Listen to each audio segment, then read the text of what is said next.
Hey everybody, just taking you along on a morning walk before I get back to my garden and share with you two unique plants that are finally growing well this year. I started both of these plants from seeds a year ago and planted them in my flower garden.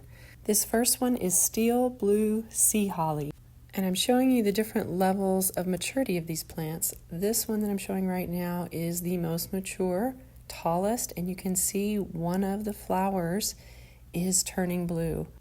And this is Bells of Ireland. I have 3 different plants that came back this year. And again, you can see the different levels of maturity of them. This one is the most mature, and it actually already has some of the little bells on it. So I'm excited that it came back, and hopefully it will grow nice and big this year. One thing to note is be patient when you plant these the first year. They're not going to grow very much, at least mine did not, but they have taken off this year.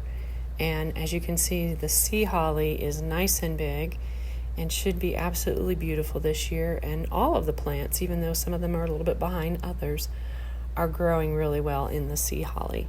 I hope this video encourages you to get out into your garden. Thanks for watching. Have a great day.